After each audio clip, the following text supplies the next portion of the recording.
Secara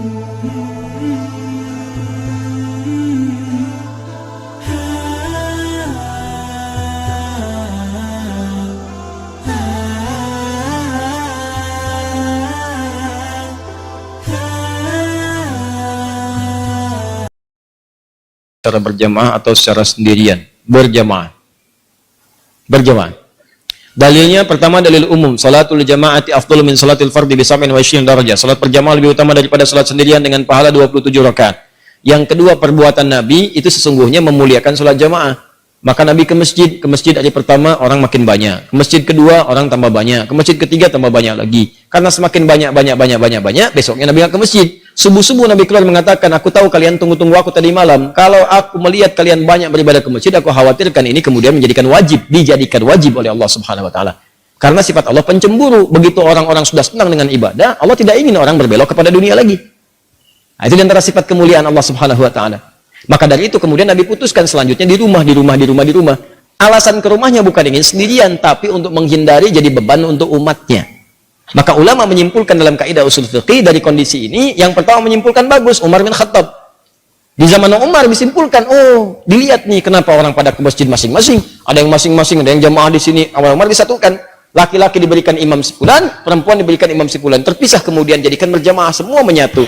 Dari masanya Umar itulah kekinian sampai sekarang berjamaah. Jadi kalau bisa berjamaah itu diutamakan dibandingkan dengan sendirian. Salat yang disebut dengan qiyam. Sifat Nabi saat qiyam itu tenang, nyaman, berhenti sejenak di setiap 2 rakaat, berhenti, baca doa. Allahumma innaka afuwun tuhibbul afwa fa'fu anni. Allahumma innaka afuwun tuhibbul afwa fa'fu anni. Ya Allah, Engkau mencintai orang-orang minta maaf. Engkau Maha Pemaaf, maka aku mengakui aku banyak salah. Aku minta maaf ya Allah, aku minta ampuni dosa, aku minta. Anda ingat-ingat dosa-dosa Anda, mumpung Ramadan, minta dosa pada ayah, dosa pada ibu, dosa pada tetangga, dosa pada kerabat. Astagfirullah. Mengalir dari mata Anda, maka berlaku hadis Al-Bukhari nomor hadis 37. Man qama ramadhana imanan wa ihtisaban ghufira lahu ma taqaddama min dhanbi. Siapa yang menunaikan qiyam Ramadan kemudian dia lakukan karena Allah, mencari pahala, dia bertobat di sela-selanya. Begitu tobat, jatuh air matanya, diampuni semua dosa-dosanya, gugur semuanya. Maka bacaan Nabi bergetar kepada jiwa. Salatnya tenang, istirahat setiap 2 rakaat. Ketenangan yang melahirkan kedamaian dalam jiwa berpengaruh kepada ruh. Maka disebut dengan tarwihah. Jamaknya disebut dengan tarawih. Di tarawih itu bukan nama salatnya, tarawih itu sifatnya. Kalau ingin salat tarawih, dipopulerkan oleh ulama tarawih. Kalau ingin salat malam di malam Ramadan, tunaikan dengan tenang, nyaman, jangan buru-buru, santai, supaya ada getaran ke jiwa. Cari imam yang bagus, imam yang khusyuk, membuat Anda enak dalam mendengarkan bacaannya. Setiap mendengar bacaan ada getaran pada jiwa Anda, sujud lama, tobat, enak, disebut dengan tarawih. Itu yang dimaksudkan. Di tarawih itu sifatnya. Jadi jangan sampai terjadi Anda sholat 23 rakaat misalnya cuma 10 menit, yang 11 1 jam. Yang 23 10 menit. Allahu Akbar. Paham ya? Ustaz, bagaimana saya menemukan imamnya bagus sekali, bacaannya enak. Cuman suratnya kadang-kadang membuat saya gelisah. Allahu Akbar. Alif Lam Mim. Astagfirullah. Malam pertama, ya kan? Udah gelisah-gelisah, tiba-tiba Allahu Akbar. Cari niatkan niat. Kalau sudah niat, yang berat akan ringan, yang ringan tak akan terasa. Tapi jadi imam pun lihat keadaan makmum. Makanya setiap imam dicontohkan oleh Nabi berbalik, lihat makmumnya. Lalu dikatakan istau i'tadilu sawu sufuf fa inna taswiyatas sufuf min iqamatis shalah. Ini kalimat-kalimat isyarah. Dalam hadis itu, dalam bahasa fikih terdapat 2 tuntunan. Ada kalimat namanya haqiqah. Kalimat haqiqah itu langsung diucapkan sesuai dengan bahasanya. Jangan dirubah-rubah. Kalau Arab, sudah jangan dirubah. Seperti adzan. Adzan itu sudah haqiqah, kalimatnya seperti itu. Tauqifi, sudah diberikan langsung. Jadi jangan dirubah-rubah, jangan diterjemahkan. Kalau diterjemahkan, perasaan ke hati nggak nyaman, kedengarannya nggak enak. Allahu Akbar, Allahu Akbar. Ke hatinya enak. Ada getaran di jiwa. Bahkan terasa yang di Quran surah 8 ayat ke-2 itu terasa. Al-Anfal ayat 2, innamal mu'minuna alladzina idza dzukirallahu wajilat qulubuhum. Orang-orang beriman itu kalau disebut nama Allah bergetar jiwanya. Begitu dengar suara adzan ada getaran di jiwa. Kalau coba Anda terjemahkan, getaran jiwa itu hilang. Allah Maha Besar, Allah Maha Besar. Betawi coba, Tuhan dua gede, Tuhan dua gede. Ke Bandung, Allah nu agung, Allah nu agung. Gak ada getaran di jiwa. Sama, bacaan Quran juga begitu. Jadi kalau Anda mampu membaca Quran, baca dengan Qurannya. Terjemahan itu cukup baca dalam hati, lihat. Berusaha untuk baca, pahala banyak. Bahkan nama surat-surat pun dibacakan dalam bacaan Arabnya, walaupun ada terjemahan. Nggak bisa dia dibacakan dalam terjemahannya. Walaupun ada terjemahannya, nggak akan enak Anda.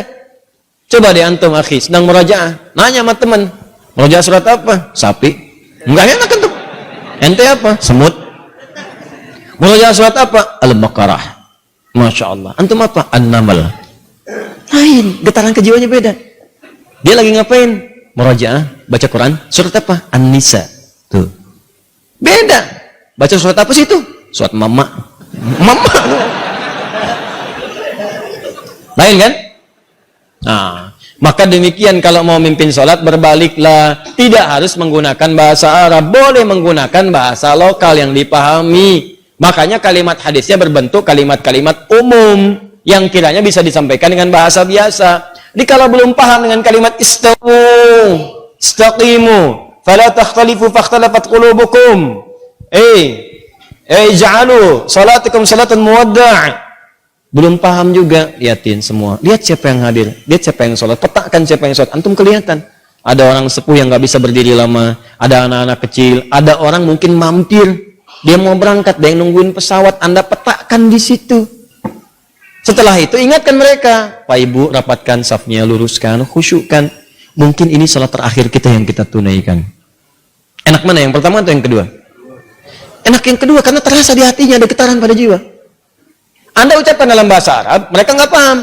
Istau, sudah tahu. Ya Allah. Nggak nyambung. Nah, begitu sudah kelihatan siapa yang sholat, maka bacalah ayat-ayat sesuai dengan keadaan makmumnya. Kalau makmum nggak pandai, nggak bisa, nggak kuat berdiri lama, baca surat-surat yang pendek. Bukan aib baca surat pendek. Justru di situ berpahala. Kalau kira-kira bisa kemudian berdiri lama dan sholatnya mendukung itu, subuh, isya, baca sholat yang panjang. Jangan maghrib baca Al-Baqarah, subuh qul huwallah. Paham ya?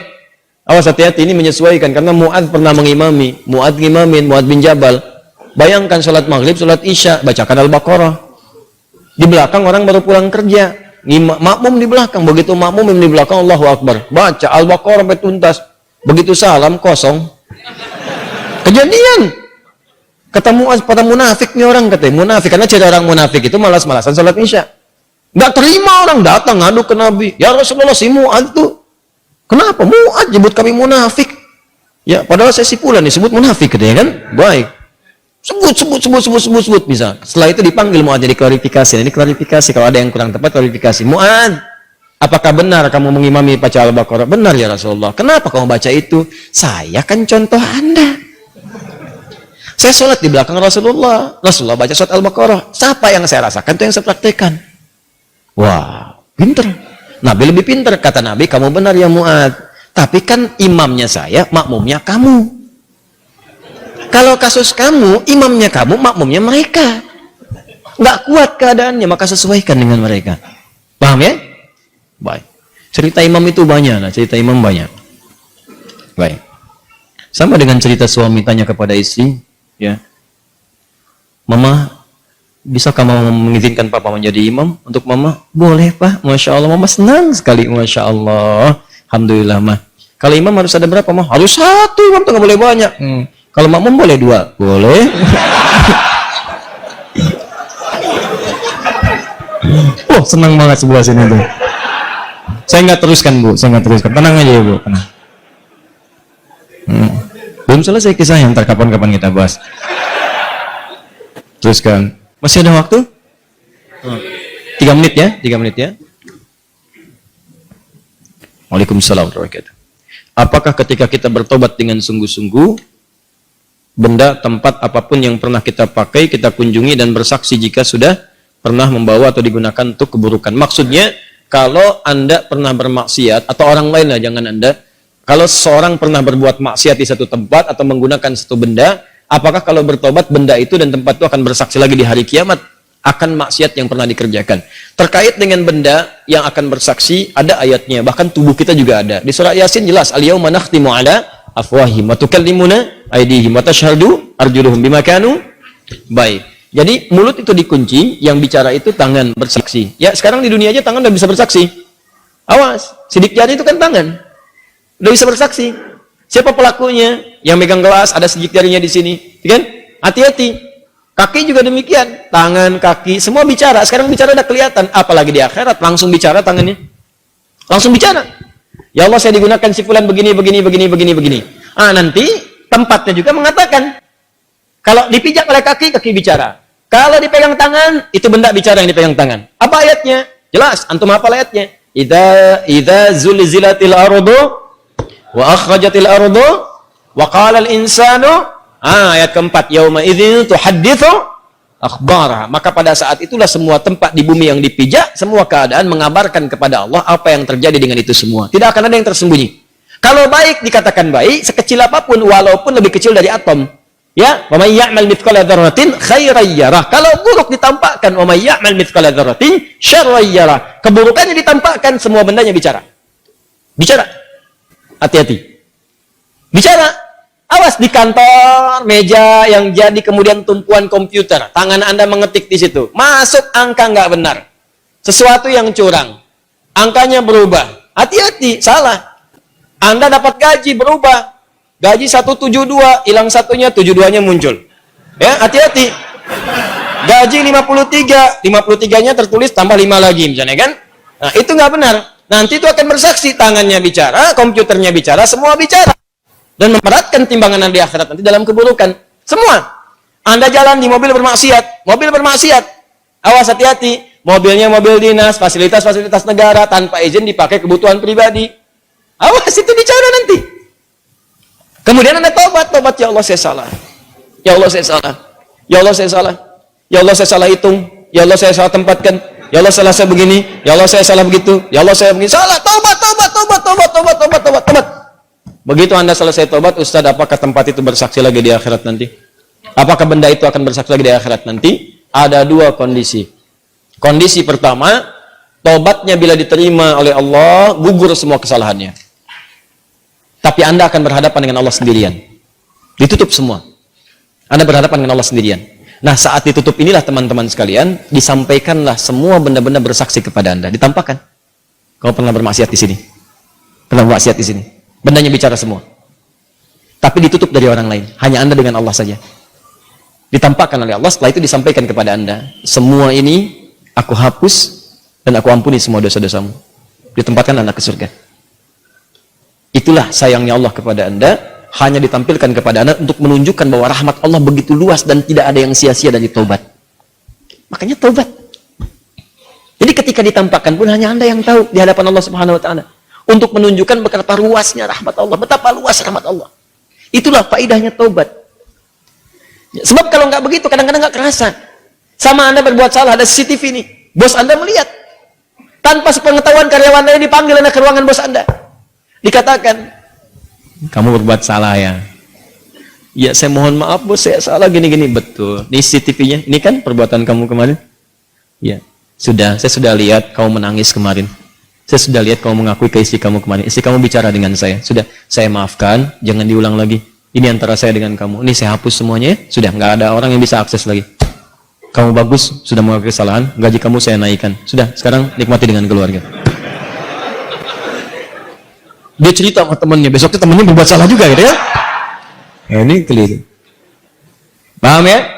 Ini kondisi yang pertama, supaya Anda sadar rahmat Allah begitu luas, ditampakkan. Yang kedua, dihapus semua, sudah. Yes, habis semua.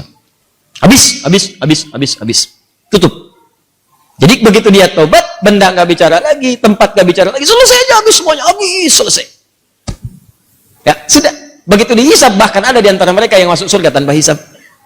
Ada. Apa tidak pernah kita berpikir sejenak tentang orang-orang yang masuk Islam di zaman Nabi? Nggak pernahkah Anda membaca kisahnya Umar bin Khattab? Tidak pernahkah Anda membaca kisahnya misalnya Jundub bin Junadah menjadi Abu Dzar Al-Ghifari? Pernahkah Anda pernah dengar kisahnya Khalid bin Walid? Bukankah mereka orang-orang yang pernah menentang Nabi sebelumnya? Pernahkah mereka bermaksiat sebelumnya? Pernahkah mereka kemudian maksiatnya lebih dari apa yang dikerjakan orang sekarang? Tapi pernahkah Anda mendengar kisah di antara orang-orang yang masuk surga tanpa hisab ada nama mereka di situ? Dan dihapuskan oleh Allah semua kesalahannya tanpa ditampakkan kembali. Maka pertanyaannya apa amalan mereka setelah itu? Amalan mereka setelah bertobat, mereka meningkatkan takwa kepada Allah. Karena itu di surah Al-Anfal ayat ke-29 Allah berjanji, siapa yang mampu meningkatkan takwanya kepada Allah, maka Allah akan nukaffir anhu sayyiatihim. Allah akan hapus semua kesalahannya. Hapus sampai tidak bersisa sama sekali lagi. Maka dihapuskan keseluruhannya, menghadap kepada Allah tanpa diungkit-ungkit kesalahannya, langsung kemudian dengan hisab amalannya dimasukkan ke dalam surganya Allah Subhanahu wa taala. Termasuk yang demikian juga yang suka menutup aib orang lain. Ya, tutup aib juga di rumah tangga. Bu ya, mohon maaf saya sebutkan ke ibu karena di surah An-Nisa surah keempat ayat 34 itu disebutkan di antara sifat perempuan itu ya disebut dengan nisa. Apa di antaranya? Karena gemar menceritakan apa yang dirasakan. Nah, di ayat 34 itu ada anjuran. Kata Allah, hafizatun lil ghaibi bima hafizallah. Perempuan yang baik itu, istri yang baik, menjaga nama baik keluarga dan suami terutama ketika tidak sedang bersamanya. Jadi kalau ada aib di rumah jangan dibuka, Bu. Kata Allah, saya sudah tutup. Jadi kalau ada yang menyebarkan aib rumah tangga Anda keluar, yang disalahkan jangan yang menyebarkan. Anda dulu istighfar, kenapa Anda buka? Kata Allah, saya sudah tutup, kenapa kamu buka? Kalau kamu tutup, saya tutup.